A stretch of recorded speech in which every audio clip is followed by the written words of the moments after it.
Breaking news చూస్తున్నాం. Bharat Pak border లో high tension నెలకొంది. ఇటు జమ్మూ కాశ్మీర్ సరిహద్దు ప్రాంతాల్లో ప్రస్తుతానికైతే ఉద్రిక్తత నెలకొన్నట్టు తెలుస్తుంది. లీపా వ్యాలీ వద్ద పాక్ కాల్పుల విరమణ ఉల్లంఘన చేసింది. పాక్ సైన్యానికి ధీటుగా బదులిస్తుంది భారత సైన్యం అని చెప్పేసి ఇప్పుడు లేటెస్ట్ అప్డేట్. సరిహద్దు గ్రామాల ప్రజల్లో కూడా కొంత ఆందోళన అయితే ఉన్నట్టు తెలుస్తుంది. ఒక్కసారి మనం చూస్తే కనుక ఈ క్రాస్ బార్డర్ ఫైరింగ్ లో ప్రస్తుతానికి పాకిస్తాన్కి సంబంధించిన 7 సోల్జర్స్ని చంపేశారు ఇండియన్ ఆర్మీ.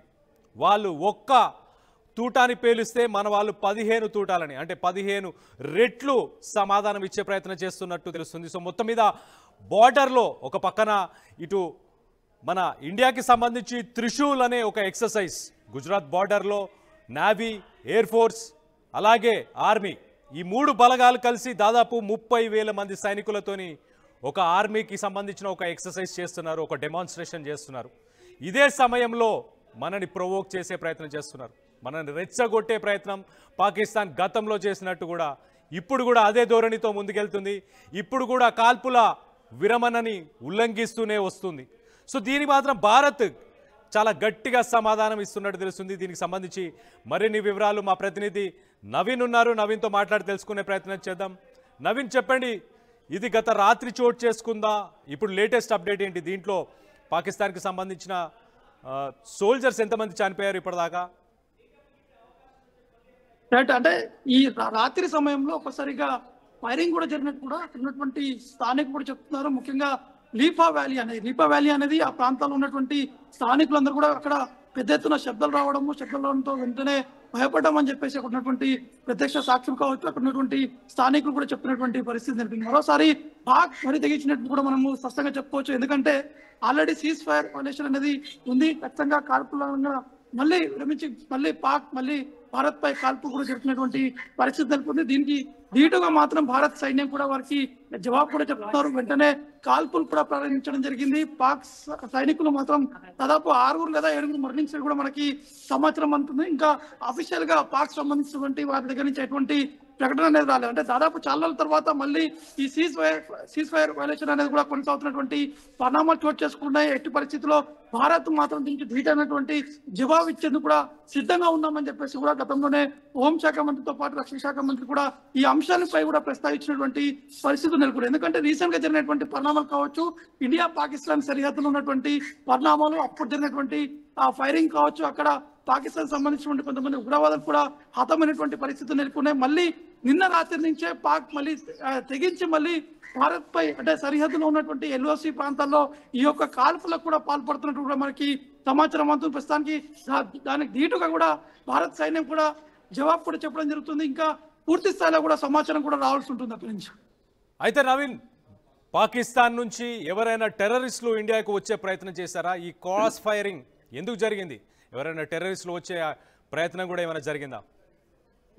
అంటే ఒక్కసారిగా పాక్ సంబంధించినటువంటి సైన్యమే ఈ యొక్క ఫైరింగ్ కూడా చేసినట్టు కూడా తెలుస్తుంది. ఎందుకంటే నిన్న రాత్రి 8:30-9 గంటల ప్రాంతంలోనే ఒకసారిగా ఆ చిన్న ఆర్మ్స్, అంటే ఆ పిస్టల్స్ కావచ్చు, ఇంకా చిన్నటువంటి ఆర్మ్స్ ఏవైతే ఆ ఆర్మ్స్ తోటి ఈ యొక్క ఫైరింగ్ కూడా పాల్పడ్డారని చెప్పేసి కూడా అక్కడ ఉన్నటువంటి స్థానికులు కూడా చెప్పడం జరుగుతుంది. అయితే వెంటనే అక్కడ ఉన్నటువంటి బిఎస్ఎఫ్ తో పాటు అక్కడ ఉన్నటువంటి జమ్మూ కాశ్మీర్ పోలీసులతో పాటు అక్కడ ఉన్నటువంటి కొంతమంది స్పెషల్ పోలీసులు కూడా భారత్ చెందినటువంటి ఫోర్సెస్ కూడా వెంటనే వారిపై ఫైరింగ్ కూడా జరపడం జరిగింది. కానీ ఉగ్రవాదులకు సంబంధించినటువంటి విషయానికి వస్తే మాత్రం తరచుగా పాక్ భారత్ సరిహద్దులో అనేక మంది ఉగ్రవాదుల స్థావరాలు కూడా ఉండడం జరిగింది. గతంలోనే భారత్ ధీటుగా కూడా సమాధానం చెప్తూ అక్కడ ఉన్నటువంటి స్థావరాలను కూడా కొలాప్స్ చేసినటువంటి పరిస్థితి నెలకొన్నారు. కానీ ఇంకా కొంతమంది ఉగ్రవాదులు కూడా భారత్ లోకి చొచ్చుకొచ్చినటువంటి ప్రయత్నాలు కూడా చేస్తున్నారని చెప్పేసి ఇంటెలిజెన్స్ వర్గాలు కూడా కొంత ఉన్నటువంటి అధికారులకు కూడా సమాచారం కూడా ఇవ్వడం జరిగింది. ఈ నేపథ్యంలోనే భారత్ ఉన్నటువంటి సరిహద్దులో ఉన్నటువంటి టీమ్స్ అన్ని కూడా వారికి పట్టుకునేందుకు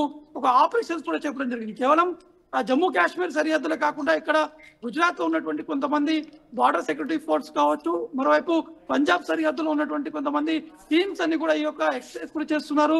ఖచ్చితంగా ఉగ్రవాదులు కొంతమంది భారత్ లోకి చొచ్చుకొచ్చేందుకు వారు ప్రయత్నాలు కూడా చేస్తున్నారు. కాబట్టి వాటిని ఎట్టి పరిస్థితుల్లో మట్టు పెట్టేందుకు కూడా అనేక టీమ్స్ కూడా ఫాలో కూడా చేస్తున్నటువంటి పరిణామాలు మాత్రం మనకి స్పష్టంగా కనిపిస్తున్నాయి.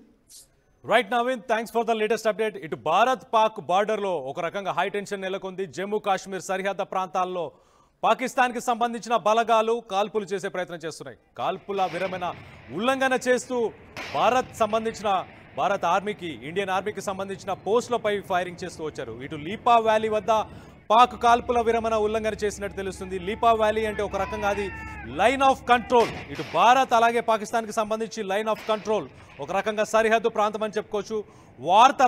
కార్గిల్ వార్ తర్వాత ఆ లైన్ ఆఫ్ కంట్రోల్ దగ్గర ప్రస్తుతానికైతే చెక్ పోస్టులు, ఆర్మీకి సంబంధించిన చెక్ పోస్టులు అన్నీ ఉంటాయి. సో ఒకరి మీద ఒకరు దాడి చేస్తూ వచ్చే ప్రయత్నం చేస్తున్నారు. ఒక రకంగా ఇక్కడ దాడి చేసి ఇంకొక చోట నుంచి మరి తీవ్రవాదులు ఎవరైనా మన భారత్లోకి చొరబడే ప్రయత్నం చేస్తున్నారా అంటే, ఇంటెలిజెన్స్ వర్గాలైతే ఇప్పటిదాకా ప్రస్తుతానికి చొరబడే ప్రయత్నం చేశారు, కానీ దాన్ని ఎదుర్కొన్నామని చెప్పేసి ఇండియన్ ఆర్మీకి సంబంధించిన ఇంటెలిజెన్స్ వర్గాలు చెప్పుకొస్తున్నాయి. సో ఒక రకంగా మనం చూస్తే ఆపరేషన్ సింధూర్ 2.0ని మరి పాక్ ఖతమవుతుందా? మళ్ళీ ఒక్కసారి ఆపరేషన్ సింధూర్ని మళ్ళీ దాన్ని యాక్టివేట్ చేసి మళ్ళీ ఒక్కసారి వాళ్ళందరికీ గట్టి సమాధానం చెప్పే ప్రయత్నం భారత ప్రభుత్వం అలాగే ఇండియన్ ఆర్మీ చేయాలా అన్న దానిపై మీ అభిప్రాయాలు ఏంటనేది కింద కామెంట్ రూపంలో తెలియపరచండి. మొత్తానికైతే నిన్న రాత్రి కాల్పుల విరమణని ఉల్లంఘన చేసింది పాకిస్తాన్కి సంబంధించిన 7 సోల్జర్స్ని ఇండియన్ ఆర్మీ ఖతం చేసినట్టు తెలుస్తుంది. అలాగే పాకిస్తాన్ ఆర్మీ ఏదైతే ఇండియాకి సంబంధించిన ఆర్మీకి సంబంధించిన పోస్టులని టార్గెట్ చేస్తూ తంగ్దార్ అనే ఒక సెక్టార్లో ఈ కాల్పులు అయితే జరిపినట్టు తెలుస్తుంది. కానీ దీనికి ఇండియన్ ఆర్మీ గట్టిగా స్పందించింది. 15 రెట్లు వాళ్ళకి మందు సామాగ్రితో సమాధానం చెప్పింది. 15 రెట్లు, వాళ్ళు ఒక్క తూటా పేలిస్తే దానికి 15 రెట్లు పేల్చారు. సో మొత్తానికైతే దీంట్లో పాకిస్తాన్కి సంబంధించిన వాళ్ళు చనిపోయారు. పాకిస్తాన్ టెర్రరిస్టులు ఎవరైతే భారత్లోకి చొరబడాలని ప్రయత్నం చేస్తున్నారో వాళ్ళకు కూడా గట్టి సమాధానం దొరికినట్టు తెలుస్తుంది. సో మొత్తం మీద ఆపరేషన్ సింధూర్ని మన రక్షణ మంత్రి గతంలో చెప్పినట్టు ఆపరేషన్ సింధూర్కి ప్రస్తుతానికి పాజ్ బటన్ ప్రెస్ చేశాం మేమంతే, దాన్ని ఆపలేదు, దాన్ని రీయాక్టివేట్ చేస్తాం అవసరాన్ని బట్టి అని చెప్పి ఆయన కూడా చెప్పుకొచ్చారు. సో మళ్ళీ ఒక్కసారి ఆపరేషన్ సింధూర్ని కంటిన్యూ చేయాల్సిన అవసరం ఇప్పుడు ఏర్పడిందని నాకు అనిపిస్తుంది. మీకేమనిపిస్తుంది అనేది మీ అభిప్రాయాలను కింద కామెంట్ రూపంలో తెలియపరచండి.